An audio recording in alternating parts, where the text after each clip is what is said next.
The courthouse smelled of sweat, pine sawdust, and something meaner, like judgment before the verdict. The woman stood in chains, belly round and taut beneath her worn pink calico. 9 months in, the child inside her shifted with unease, as if it too sensed the weight of the town's eyes on them both. Esther Rowe did not flinch. Not when the judge coughed into his lace sleeve. Not when the sheriff barked out the list of charges: aiding outlaws, horse theft, conspiracy to murder. Not even when a boy in the gallery spat and muttered, "That baby gonna hang with her." The town of Jericho Fork was dust-choked and God-fearing. A place that planted crosses faster than corn. The folks who'd filled the courthouse benches didn't come for justice. They came for spectacle. A black woman, swollen with child, on trial alone. No husband, no kin, no lawyer to speak in her defense. Just her. And silence. And that baby, restless beneath her ribs. The judge's gavel struck once. "Esther Rowe," he said, drawing out the syllables like he was trying to taste them. "You stand accused." "I stand," she said, calm as river stone, "because I ain't given the option to sit." A hush rippled. A drunk let out a laugh and quickly silenced it. She turned her head slow, scanning the room. She saw the preacher's widow clutching her Bible tighter than her breath. Saw the blacksmith's apprentice glaring like he'd been personally robbed. Saw the deputy leaning too close to the saloon girl, whispering foul things. All these eyes, all this heat. But none of them were the one she searched for. Not him. Not Bear. They said he'd gone east to find work. Then they said he'd been caught by bounty men. Then they said nothing, because folks don't waste prayers on vanished outlaws. Especially not half-bloods like Bear Whitlock, Comanche on his mother's side, white renegade on the other, and dead in the hearts of most towns from Texas to Colorado. Esther had waited. Waited with an aching back, dry mouth, and a whisper on her lips. But Bear never came back. Now she stood alone, belly heavy with the last piece of him. "You claim innocence," the judge said, brushing imaginary lint from his sleeve, "and yet refuse to name accomplices. A midwife, a healer, and yet you tended wounds of known fugitives. What else is a jury to assume?" "There ain't no jury," she said. The judge smiled cold. "And no defense either. That's what happens when a woman burns her bridges on every side."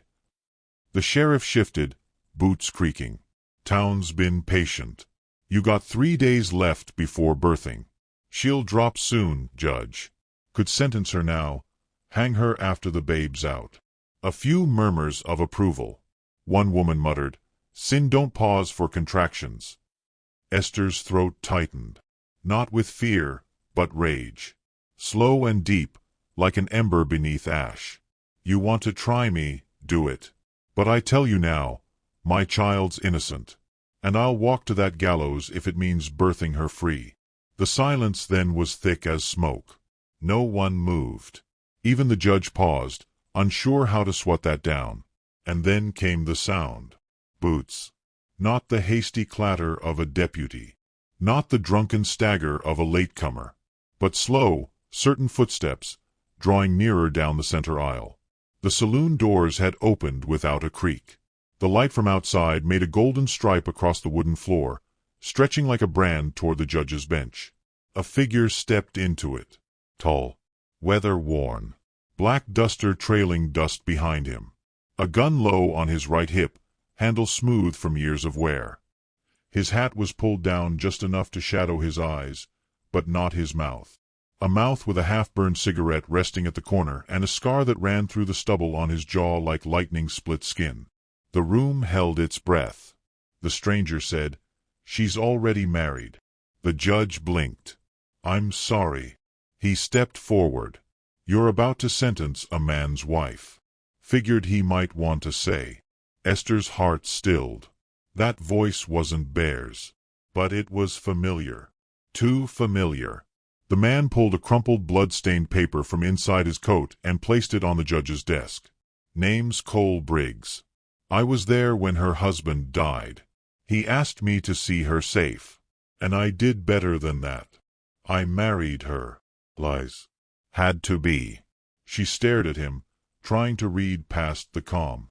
"Cole Briggs. Bear's old shadow. The gunslinger who'd chased bounties down to the bone. Who once rode with Bear and left him for a larger price. Or so she'd been told. Is that so? The judge asked coolly, glancing at the document. Handwriting matched Bear's, though the ink looked rushed. Sealed by a preacher east of Stinson's Creek, Cole said. Legal. And binding. I can have the witness brought in 3 days. You'll have one, the judge snapped. Until then, this claim buys her a pause. No more. He turned to Esther. Do you accept this man as your husband? Esther met Cole's eyes. She didn't blink. Didn't ask for him, she said.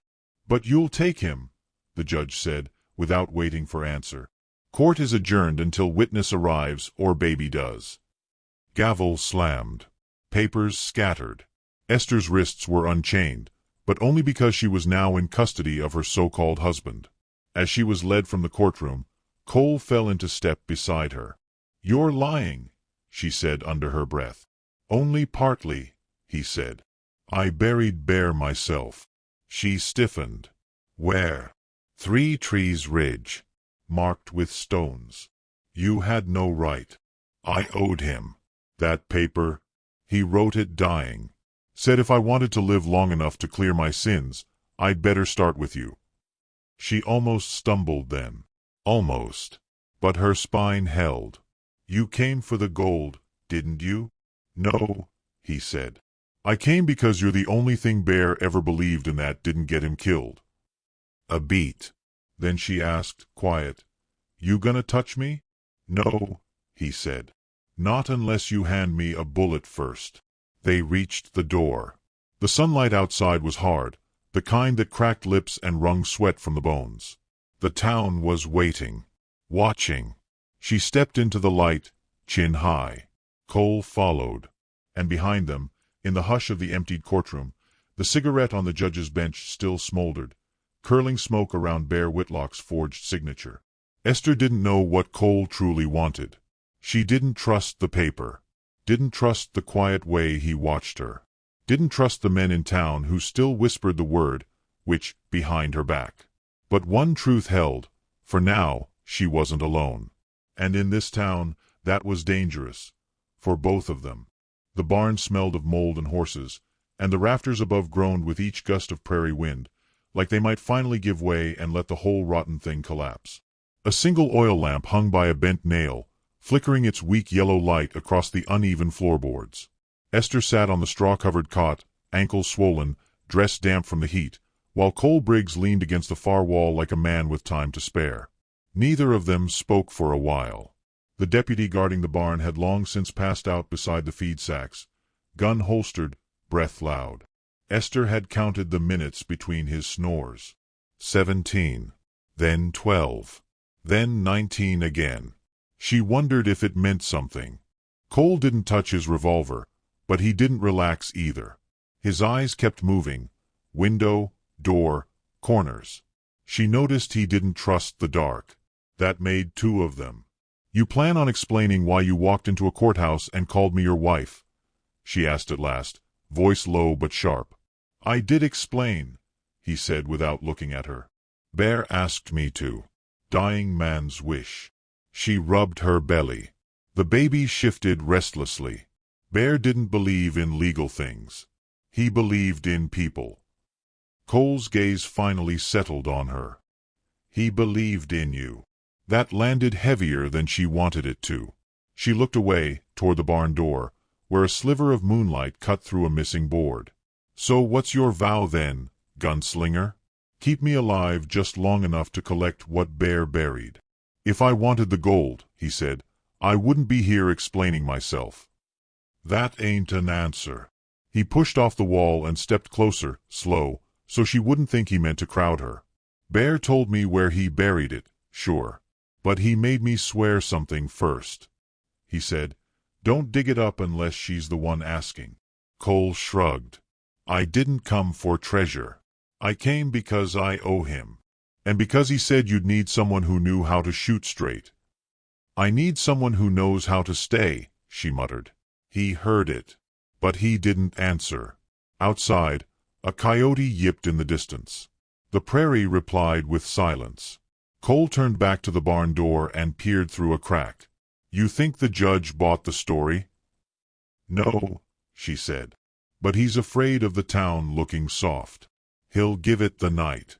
Maybe tomorrow. After that." He nodded. "Then we got hours, not days." Her hand rested on her stomach again. "She's coming soon." Cole raised an eyebrow. "You sure it's a girl?" "I feel it," Esther said. "Boy kicks like he's fighting. This one moves like she's searching." He smiled, barely. "Fitting." A gust of wind rattled the door hinges. Both of them turned sharply. The deputy stirred, then resumed snoring. Esther stood, slow and careful. She hated asking.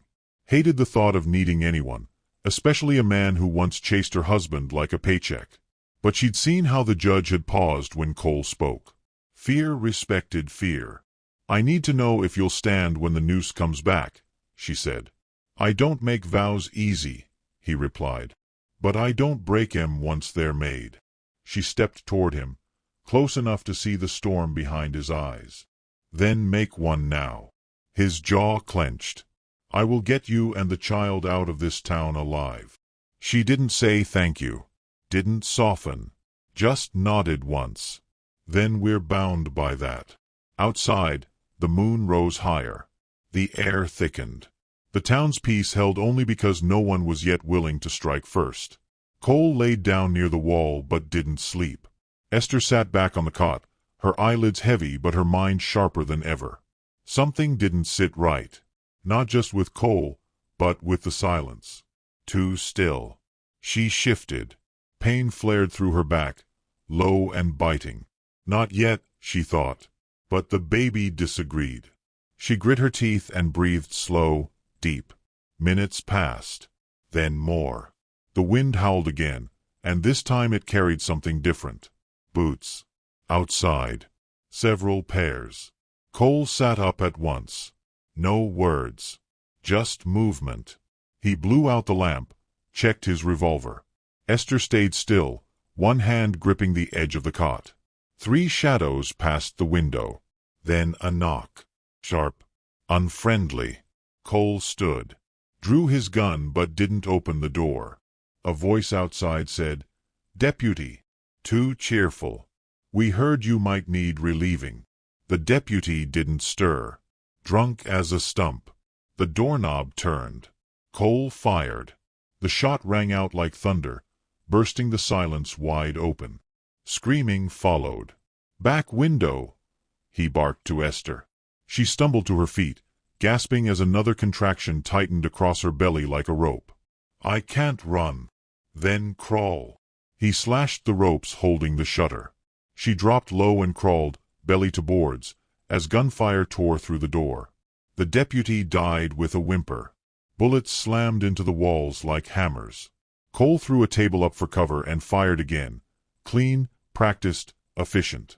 Esther made it to the window and fell hard onto the dirt below. Her knees scraped, her breath came ragged, and her belly burned with pressure.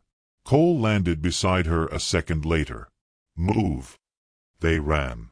Limped, staggered, crawled. Behind them, fire took the barn. The lantern must have caught something. Flames reached upward as gunmen shouted. Esther collapsed behind a trough. Cole yanked her up and pulled her toward the edge of town. His horse waited, tethered at the farrier's post like he knew the moment would come. He lifted her into the saddle and climbed up behind her, gun still in hand. "You all right?" he asked. "I'm leaking," she gasped. "It's coming." "I know," he said, and kicked the horse hard. They rode through the dark, down back trails, past weeping willows and empty fields. No torches behind them yet, but they would come. Esther leaned back into him, pain flashing like lightning through her spine. "Why help me?" she asked again, barely a whisper. "I buried Bear," Cole said.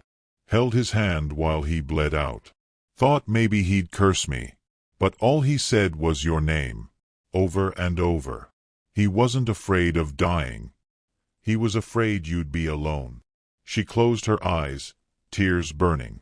"Did he suffer?" she asked. "No. Shot to the neck. Clean." He lied. But she let it pass.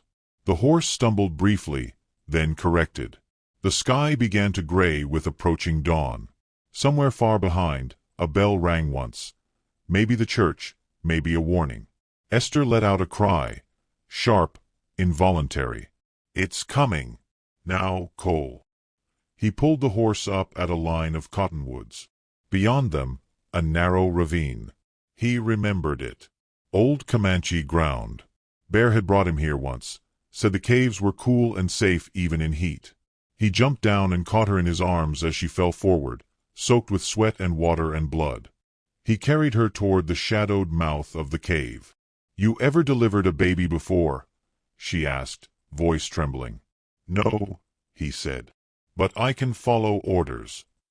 Inside the cave, the air was damp and still.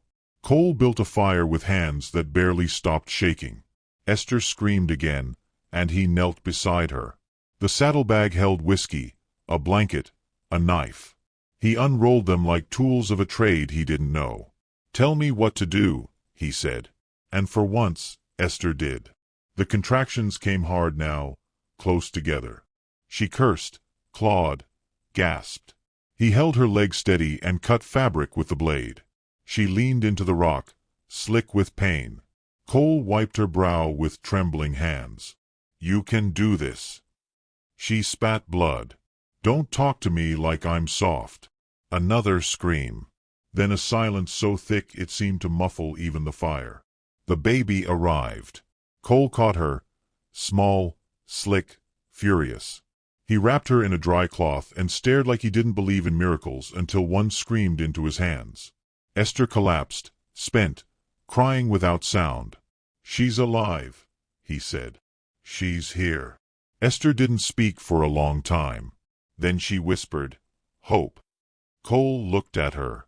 "That's her name," she said. "Hope." He nodded slowly, cradling the child. "Fitting." Esther's eyes began to close. Her breath grew slower. "You stay," she murmured. "You promised." He leaned close. "I'm here." Behind them, just outside the cave, wind picked up dust and carried the smell of gunpowder. Cole didn't know if they'd be safe come morning. But for tonight, they were alive. And that was enough. The fire cracked low in the cave, shadows flickering across the walls like ghosts uncertain whether to leave or settle. Esther lay on her side, wrapped in blood-stained blankets, her breath shallow but steady. Beside her the baby, Hope, slept in the crook of her arm, her tiny fists curled like secrets. The storm outside had passed, but inside the cave, something still brewed. Cole Briggs sat by the entrance, rifle resting across his knees, eyes never straying far from the dark beyond the trees. He hadn't slept. Not because of fear, not entirely. But because her screams still echoed in his bones. He'd killed before. He'd watched men bleed out in ditches, watched fire consume cabins and folks alike. But nothing had ever gripped him like the sound of a woman bringing life into the world while bullets still whispered behind them. She'd done it without mercy or miracle. Just grit. And now she slept, as if death had passed her by and decided not to bother. Cole rubbed the scar on his jaw, half-healed from a fight he'd never tell her about. The kind of fight you earned by trying to walk away from the past. The kind the land didn't forget. Bootsteps in the mud. That's what he kept thinking about. He rose silently and stepped out into the cool night, rifle at the ready. The trees swayed gently, cottonwoods sighing under the weight of wind. But then he saw it. Tracks. Fresh. Not boot prints like his. Spurred heels. 2 men at least. And one of them dragged something behind him. Cole crouched and touched the dirt. Still damp. No more than an hour old. They were close. Closer than he'd hoped. When he returned to the cave, Esther was awake. Her eyes were on the fire, but her fingers gripped the baby tighter. She didn't ask if they were safe.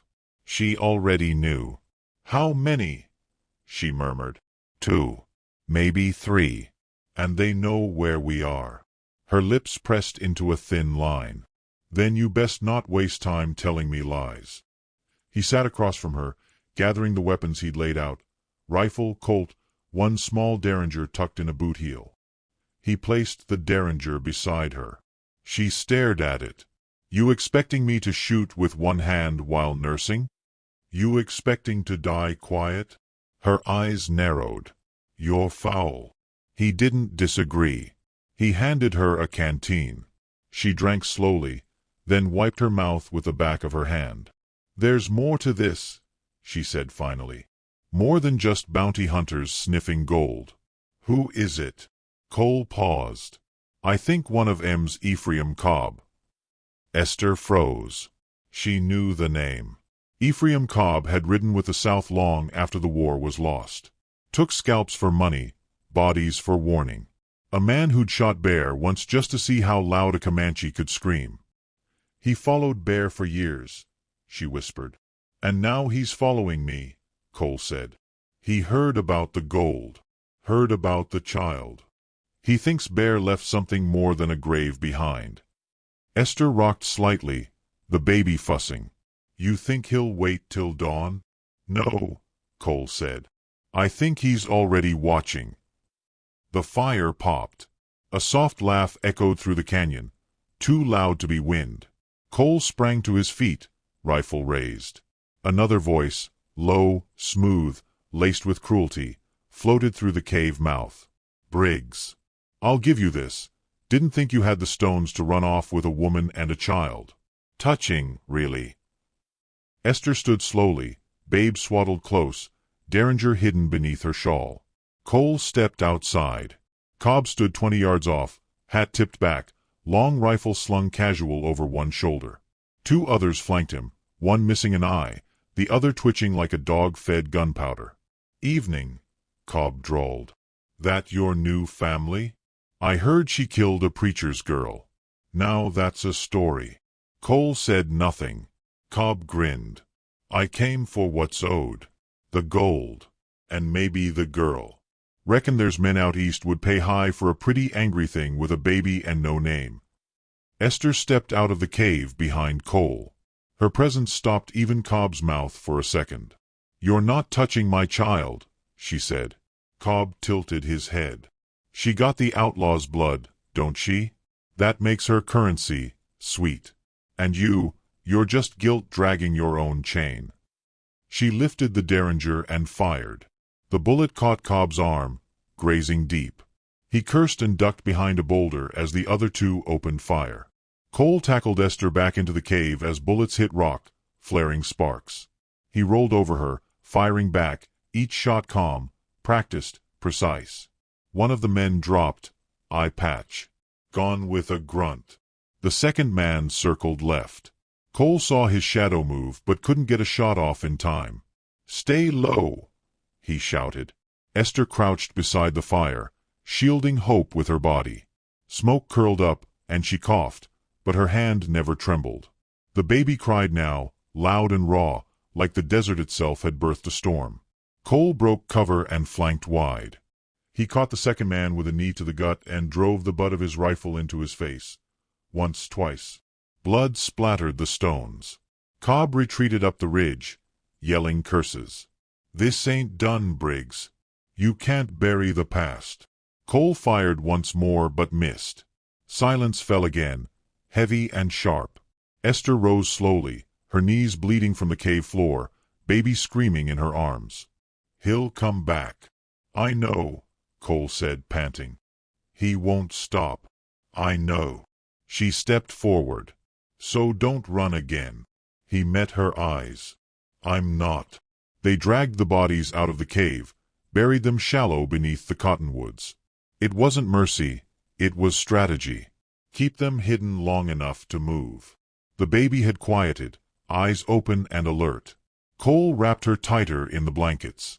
"You named her Hope." "She earned it," Esther said. "I thought about running again," he admitted. "But you didn't," she said. "And that's what matters now." They packed what they could. The dawn was creeping in, soft gold between branches.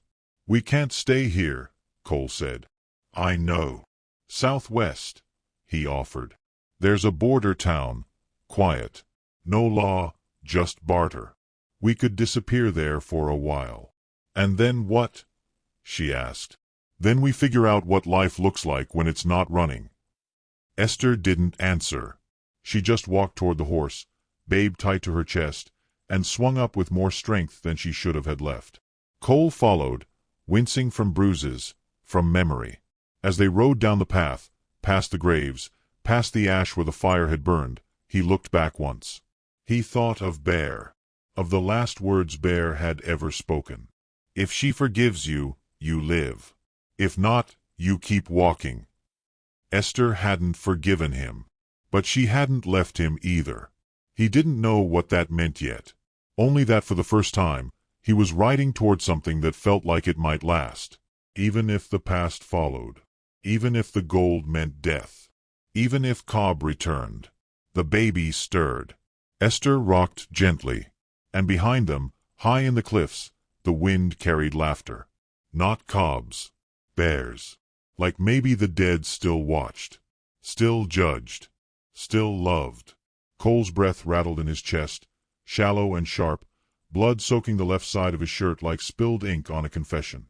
Esther had dragged him into the cave with more force than grace, her arms shaking from the weight of a man who'd sworn to protect her and now hung between life and whatever waited after it.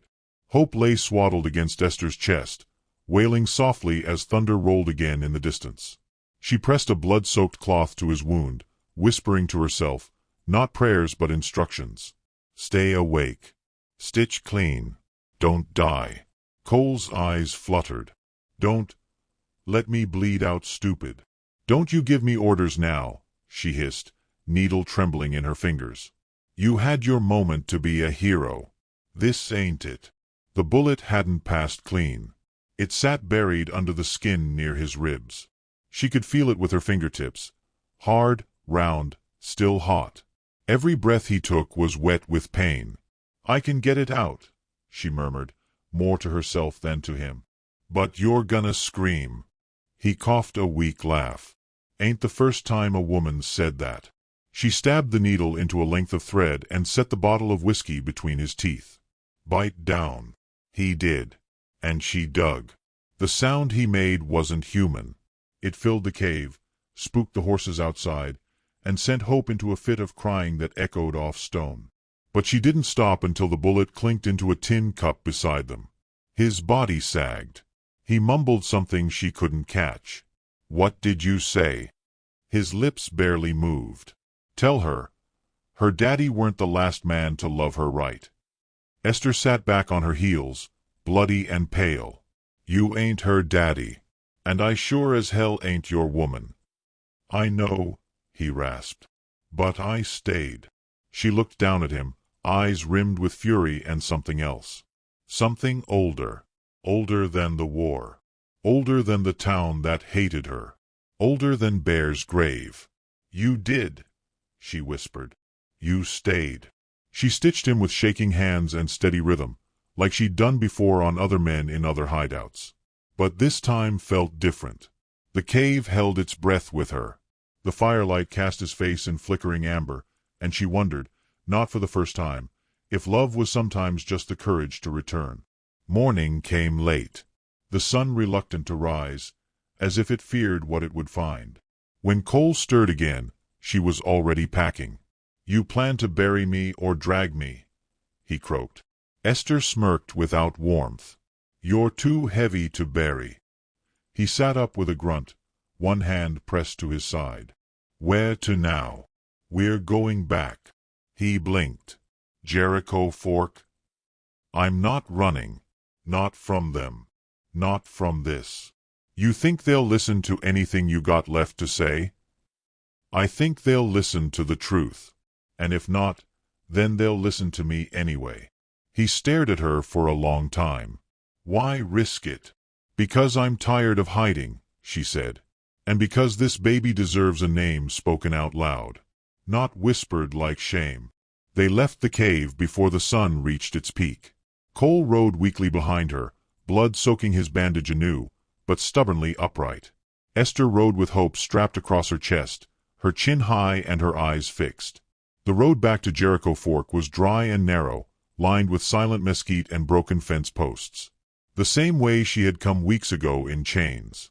She arrived with dust on her boots, blood under her nails, and a child in her arms. The town stopped. Men froze outside the saloon. The preacher's widow dropped her prayer book. The judge, seated at the cafe, spilled his coffee.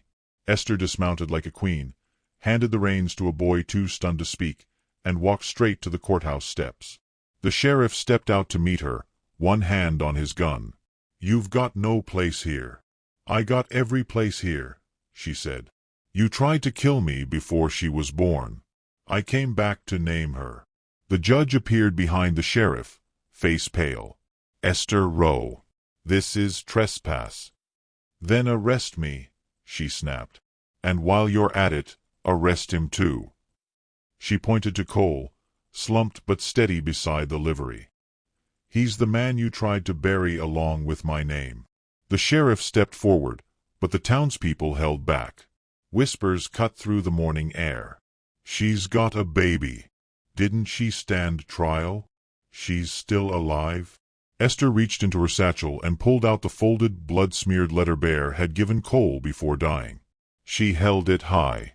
"You wanted proof," she said. "Bear Whitlock confessed to every crime they tried to lay on me." His own words. He knew they'd never give me a fair trial, so he left this. And the man you hate most delivered it. The judge took the letter with trembling hands. "Read it." Turned it over. "Read it again." I don't know if this is legally binding." "It's the truth," she snapped. "And you already sentenced me once for being black, poor, and alone. This time, I brought my witnesses." She turned, lifted the baby in full view. "Her name is Hope, and she won't grow up in silence." For a moment, nothing moved. Then the preacher's widow stepped forward, eyes wet. I was there. When her man brought me medicine for my youngest boy last year. I never told. I was scared. But he saved my son." A voice from the saloon porch. "She tended my brother's wound when the doc was drunk." Another voice. "She pulled my cousin's boy from breech. Didn't take a cent." One by one, the town shifted. The judge cleared his throat. "These are compelling testimonies. And under unusual circumstance, the court finds the charges previously leveled are hereby." Esther stepped forward, cutting him off. "I don't care what your papers say. I'm not here for a pardon. I'm here to bury what tried to bury me." He flinched. Cole walked up beside her, sweat soaking through his collar. "She didn't run," he said loud. "Not when fire came. Not when bullets did. And I'd put my name beside hers again if she asked." The judge nodded stiffly. "Then go. You're no longer wanted." Esther didn't say thank you. She simply walked down the courthouse steps with her child in her arms and Cole limping beside her. The people parted, not with hatred now, but something close to respect. Or awe. Or fear. She didn't care which. They reached the edge of town. "You still want to leave?" Cole asked, voice hoarse. "Not yet," she said. "Then what?" "I want to plant her name here," she said. "Make it bloom." They rode west out of Jericho Fork until the church bell faded behind them. At the ridge, they stopped. Cole climbed down and knelt beside a small cedar cross. "Bear's grave." Esther stepped up beside it and set a bundle of wildflowers at its base. "He called me fire," she said. Cole nodded. "He meant it." "I never wanted to be burned," she whispered. "And now, I burn better than they do." The wind stirred. Hope cooed softly. Cole placed his hat over his heart. "She'll grow," he said, "not from ashes, but from roots we put down." Esther looked at the horizon. It wasn't a promise. Not yet. But it was a direction. She turned toward the sunset and walked. Behind her, the grave stood quiet. Ahead, the land waited. Open. Unwritten. And the fire she carried now would build, not destroy. Which city are you watching our video from? Please leave a comment. Please subscribe to the channel as well. Thank you.